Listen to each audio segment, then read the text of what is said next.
Hi guys! Happy Friday! Ayan, nakalimutan ko na kanina mag-intro. But anyway, it's Friday today and nakapanitil ako kasi umaambon pala. And yeah, anyway. Ano naman, snowy. Hindi ko alam kung tao ba yung suot ko. But yeah, pupunta ako ng Oslo City and wala akong padingay ngayon. And kikitain ko sa Ate Rose. Wala, kain lang kami sa labas. Akala ko cloudy lang today, pero bakit may ambon? Ayoko na talaga sa earth. Bakit ganon?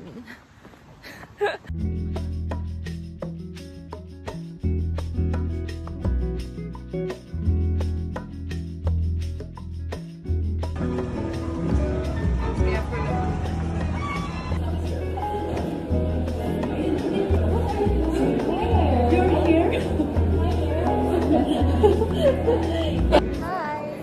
Nabudol ako ni ate. Dapat kakain lang kami sa labas, pero andito kami. Tada! On the spot, on the go. Ulit kami ng concert. It's about to start.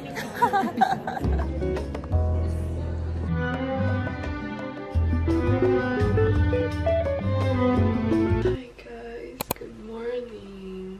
Hello pa ako.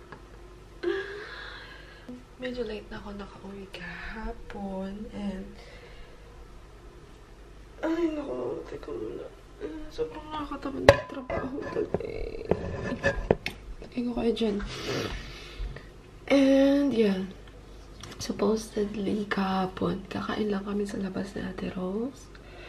Kasi hindi naman kami masyadong nagkikita. Minsan-minsan lang. Kasi hirap nga ako maghanap ng time na aayon sa schedule niya. But anyway, supposedly nga, kasama niya yung asawa niya sa concert ngayon. Si Kuya Jepoy. Pero alam niyo naman, mga guys, saktong-sakto. Saktong-sakto parang ayaw ni Kuya Jepoy sumama. So, ako na lang. Kasi, matagal ko na rin iniisip na itry yung mga ganong concert. Actually, niyayaya din ako ni Pao. But yeah, yesterday is, another first na naman sa bucket list natin. Masaya naman siya. Nakaka-enjoy. And yeah, parang maiba naman, diba? Chill. And, ay naku. Dapat maaga ako ngayon papasok. Pero, sa trabaho kaso, I'm so antok pa. So, 10 na lang ako papasok, oy. Kasi parang mag-i-extend ata ako ngayon. Kasi hindi ako nagtrabaho ng weekdays kasi naging mabuting estudyante po tayo. Baka maka-joke na ako ng teacher ko kapag, Ay. But yeah, anyway. Inaantok pa ako. Mukhang nagpa-party yung mga tao sa taas, ha? Kakain ako ng breakfast. Mapapalaban tayo ngayong araw. Let's go, guys. Inom lang naman ako ng tea. Tea!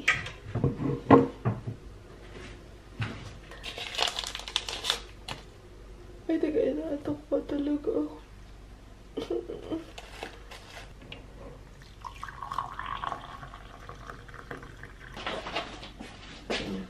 Ay? Ayan nga, guys. Pasko na naman. Bitin pa rin ako sa pag-ibig na pinapangarap ko. Char. Pasko na yung cover ng gatas. Oh.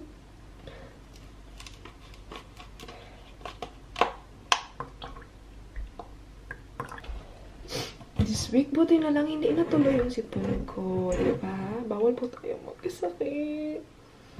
Super inom ako ng water para hindi talaga siya magbonggang,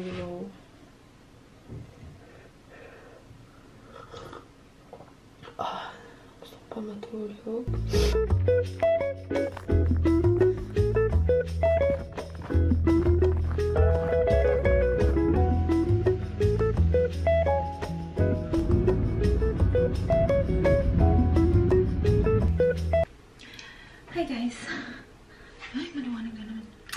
Kakarating ko lang ng bahay. Nagmamadali ako magluto kasi it's 6 na ng gabi. Kasi ang alam ko, matutulog yung mga bata is 6:30. Hindi ko alam kung naririnig nila ako kung magluluto ako. Pero yeah, bibilisan ko na magluto. Magluluto ako ng ano ba nilutuin ko? Kalimutan ko. Ano nga ba yun? Binagoongan na pork. Since maglilinis naman ako bukas, okay lang na bumaho yung place ko tonight. So, ayan. Bilisan na natin. Mag-defrost muna ako ng pork.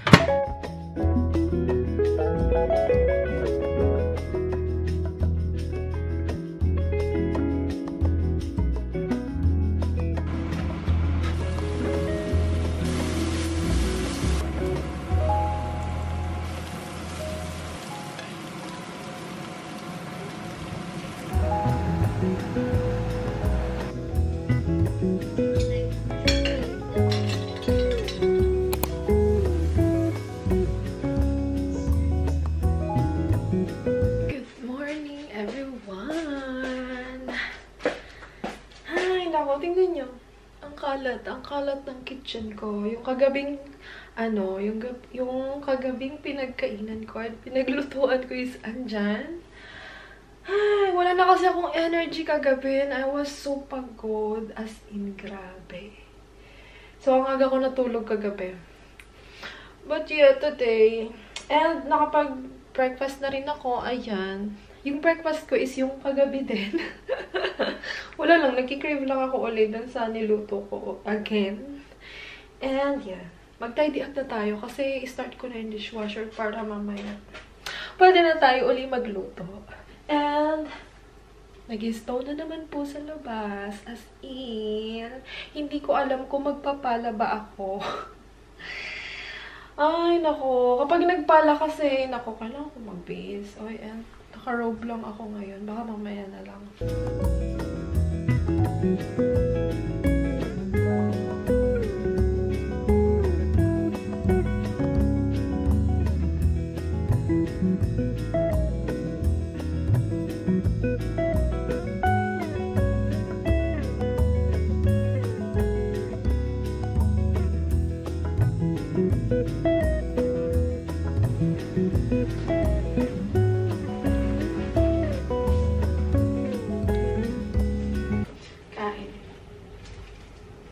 Grapes. Bumili ako ng grapes kasi nakasale pa rin siya. 30 kroner.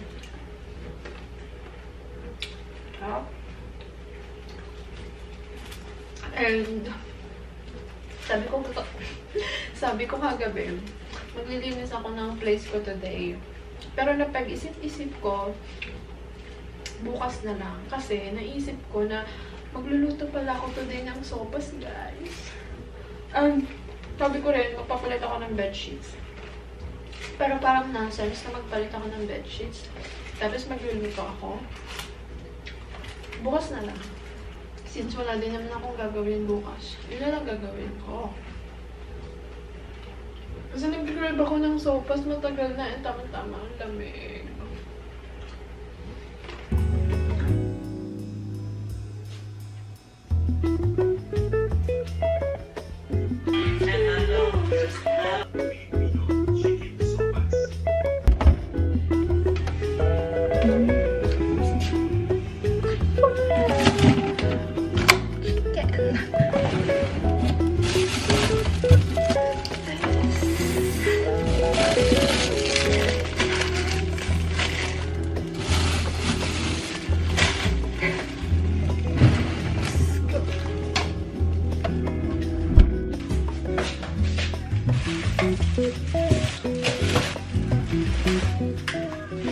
Parang sakto naman yung ingredients ko.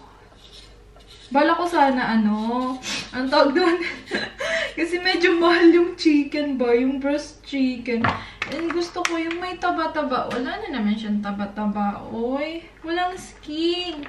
Guys, kadalasan kasi dito kapag nagbebenta sila ng mga, like pork, chicken, walang masyadong taba. Inaalis nila yung mga fats. Eh, yun pa naman yung pinakamasarap. Naisip ko kahapon kasi nga medyo mahal siya. Sabi ko, ano na lang, since may chicken cubes ako, chicken cubes na lang yung yung ilalagay ko. Hindi na ako bibili ng chicken breast. Pero naisip ko, parang hindi siya sopas kung walang chicken, di ba? Yung totoong chicken. Parang over naman. Sobrang tinipid ko yung sarili ko. Naalala ko dati, nung mga au pair pa ako sa Denmark. Kami nila Malu, nila Regine. Alam mo yon kapag mga au pairs kasi kapag weekend, you know, sama-sama kayo ng mga kaibigan nyo, kung saan pwede magluto. Kapag nagluluto kami, bumibili kami ng ingredients. Since mahal nga yung mga bilihin. Minsan, kulang-kulang yung ingredients. Okay na, masaya naman kami. Hindi naman tatakbo yung ulam kung kulang yung ingredients, diba? Importante, nakatipid. At same pa din naman yung lasa kahit kulang ng ingredients. Wala lang, nakakamiss lang yung mga ganun. Ha? Gusto ko sana lumabas. Alam niyo yun. Yung parang mag-bonfire ako sa forest. Pero wala, kailangan kong tapusin yung mga dapat tapusin. Alam niyo yun. Kailangan natin parusahan yung mga sarili natin bago hanggat hindi natin nagagawa yung mga dapat gawin. So, sa bahay ka lang, Monique. Bawal lumabas, okay? Pwede ka lumabas kapag tapos na yung mga dapat gawin.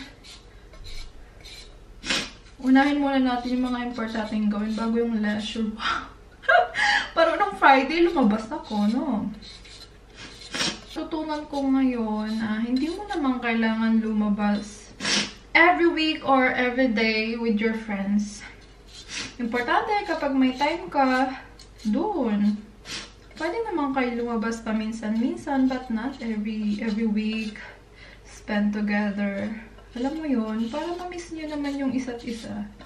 Hindi kayo lagi magkasama. And natutunan ko rin na, alam mo yun, mahirap pala kapag yung nakafocus ka lang sa isang tao, sa isang bagay. Kasi kapag nagkaroon kayo ng conflict, wala, mag-isa ka lang. Mas importante yung meron ka pang ibang set of like friends or someone na pwede mong paghingahan ng mga, sa loobin mo. Unlike na sa isa ka lang nakafocus, in the end, mag-isa ka lang. And wala kang mapagsabihan kasi magkaiba kayo, diba? So, yun yung natutunan ko. Ganun kasi ako. Sobrang loyal ko sa tao kapag may nakilala ako. At sa kanya lang talaga ako nakafocus. But now, yun yung natutunan ko. Kailangan mo rin naman mag-explore and,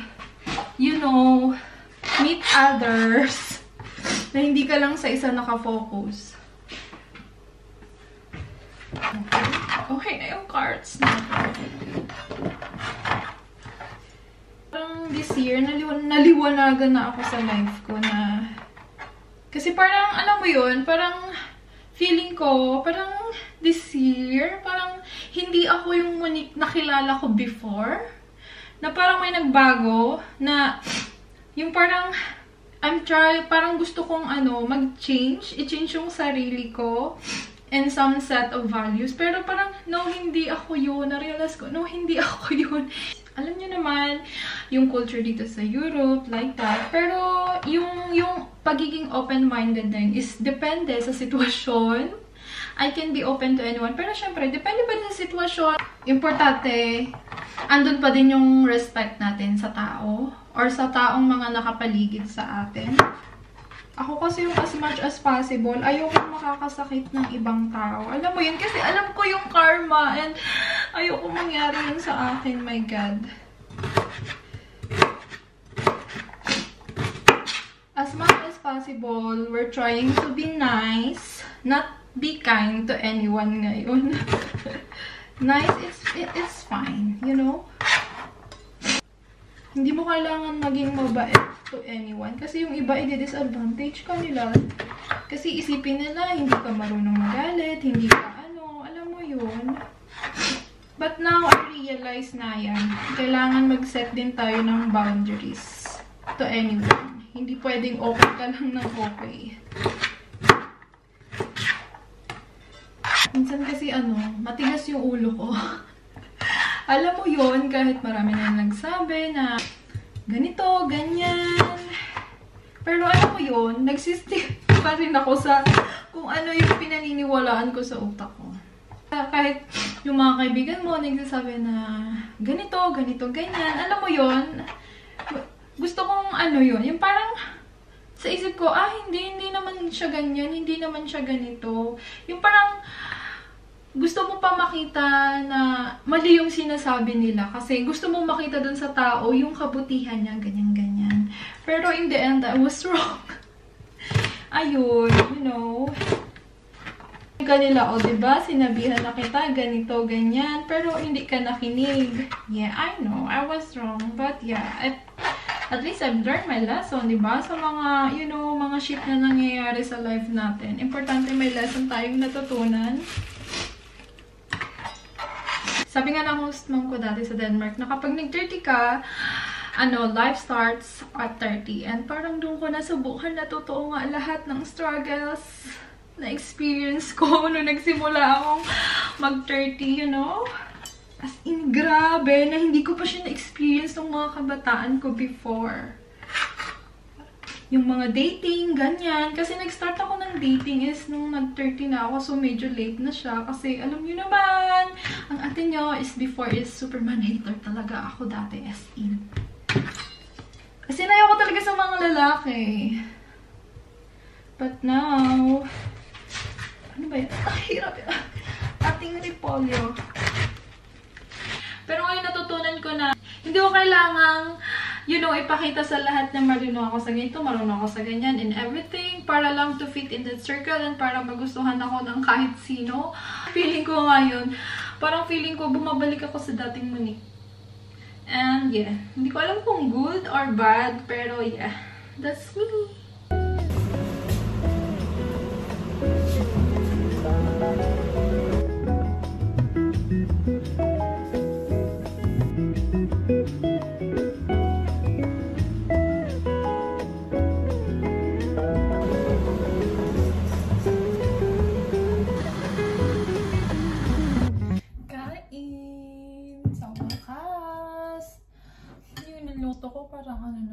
Parang pang 4 days na siya.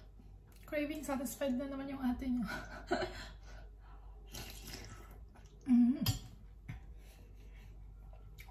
Dito na ako kumain kasi ayoko kumain doon sa may living room kasi yung sofa ko is nakaset siya na bed. And ayoko naman umupo doon sa bed na, you know, amoy ulam tayo. So dito na lang. Here na lang tayo kakain.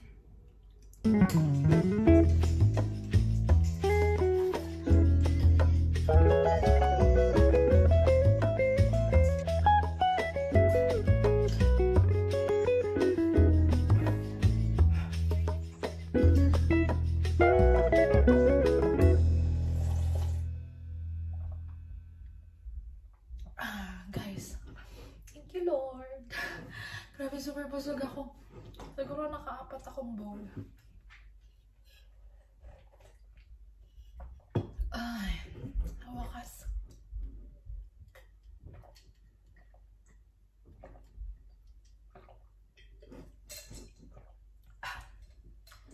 Busog na busog. Busog-lusog.